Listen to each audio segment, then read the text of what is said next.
Good afternoon and welcome to this afternoon's Glenorchy Planning Authority meeting for the 17th of February 2025. I would like to start by acknowledging the Muanina people as the traditional owners of this land. We recognise all Tasmanian Aboriginal people as the original owners and continuing custodians of the land and waters of this island of Troita. We pay our respects to Aboriginal elders past and present. We commit to working for a city that welcomes and respects all Aboriginal and Torres Strait Islander people. My name is Sue Hickey. I'm the Mayor of Glenorchy and Chair of this afternoon's Planning Authority meeting. Joining me this afternoon are my fellow authority members, which is Deputy Mayor Russell Yaxley, Alderman Cockshott, Alderman King, Alderman Marks and Alderman Justin Stringer, We also have a number of council staff in attendance this afternoon, so thank you very much. Now, item 1 is the Planning Authority Declaration, and this is to state that the Glenorchy Planning Authority intends to act as a planning authority under the Land Use Planning and Approvals Act of 1993. The Planning Authority has full power to make planning decisions on behalf of the council. Now we move on to meeting procedures. And the planning officer presents assessments and recommendations and then answers any questions. Now, I think I'm supposed to do apologies and leave of absence. No? Sorry? Yeah, okay, I'm a bit rusty. I've had some time off. The chairperson invites the applicant and any interested parties to have their say by addressing the meeting. Speakers will be limited to 5 minutes. Please note at this stage the decision has not been made on the application. The chairperson may ask the planning officer to comment on any matters raised and the planning authority discusses the application after that. For statutory planning applications, the planning authority decides the application and the senior statutory planner explains appeal rights. For planning scheme amendments, the strategic planner explains the decisions being made by the planning authority and the Tasmanian Planning Commission. So we have a bit more. When deciding an application, the authority is required by law to seek to further the sustainable development objectives of the Act, consider representations received during the public notification period and make the decision by reference to the current planning scheme provisions. There are a couple of meeting rules which are quite simple. Please comply with any directions given by the chairperson. Please respect other people's views and their right to have their say. Thank you. Now, item 2 is apologies or leave of absence. We don't have any. No, thank you. And then item 3 is pecuniary interest. Is there any member that has pecuniary interest? No, and I don't have one either. So can I ask if someone is happy to move the minutes of the last meeting? Oh, good, thank you. Alderman Cockshott and Alderman Marks. Thank you. So I'll put that to the vote. All those in favour? Carried unanimously. Item 5 is the proposed use and development. I'm going to ask the relevant officer. Who's that in this case? Gemma. Thank you, Gemma. And you're going to explain this proposal to us. This application is for 2 Narelle Place in Claremont. It is for an additional dwelling at the rear of an existing dwelling. The site is currently developed with an existing house, and to the rear of it is a large garage which is proposed to be removed as part of the application. There are 3 discretions in relation to the application, which are site coverage and private open space for all dwellings, privacy for all dwellings, and the matter which comes before council today, which is car parking numbers. There is a discretion in relation to those. The application requires 2 car parks per dwelling, and then an additional car parking space for visitor parking, and only 4 parking spaces have been provided for this application. Narelle Place itself has ample parking provided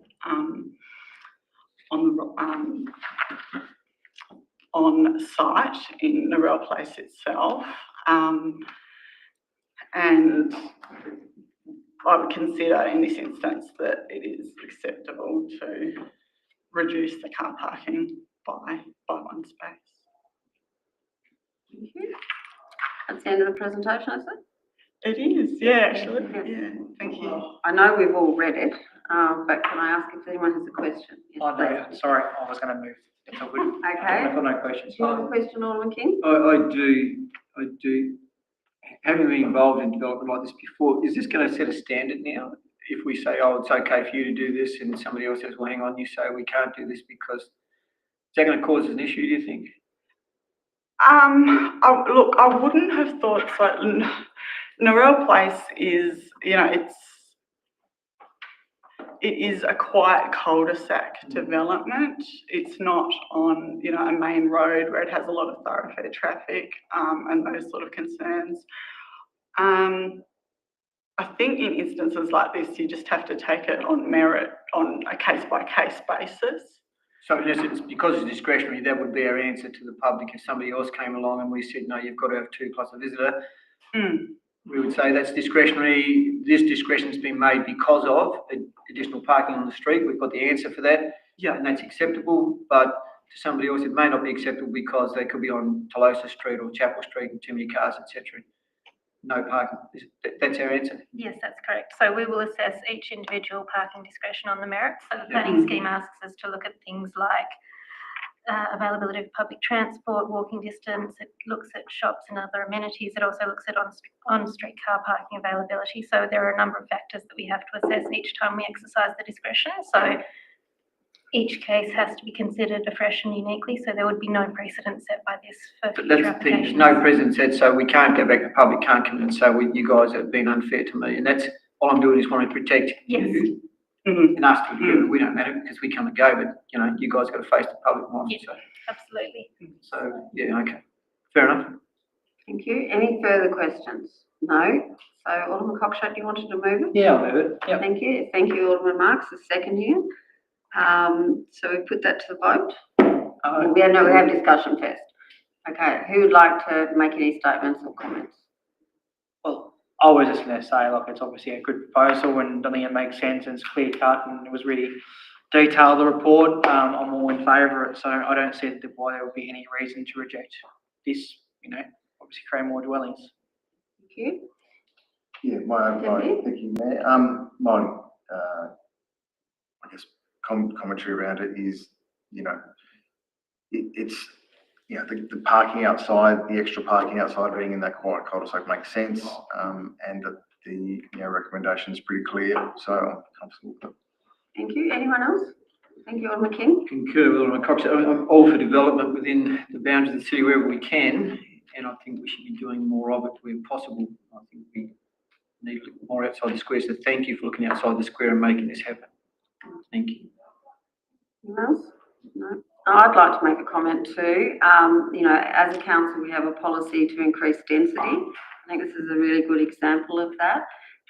We know from the stats that 10% of Glenorchy people have no access to a vehicle. We also know there is a desperate need for good housing.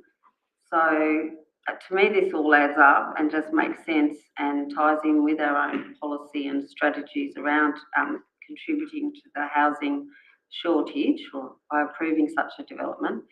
And as we know, there is adequate parking around the area. But if we're going to increase density, there has to be some exchanges. People have to get used to active transport, whatever means, and also build that case for better public transport. So I'm very happy with it and don't really have any more dramas. So, Alderman Cockshott? All good from my end. Thank you. You finished? Finished? Yep. Okay, in that case, I'll put it to the vote. All those in favour? Aye, it's unanimous. Well done to the officers. Now, somebody's going to speak to the appeal rights. So there was no representations for this application, so the applicant has a 14-day appeal period, and after that time, they'll be able to proceed with building and plumbing applications and get on with things. Thank you very much. So that means I will now close the meeting. It's a nice and short one at 4:20. There's a record. 3:20, I think. Thank you. Thanks for watching.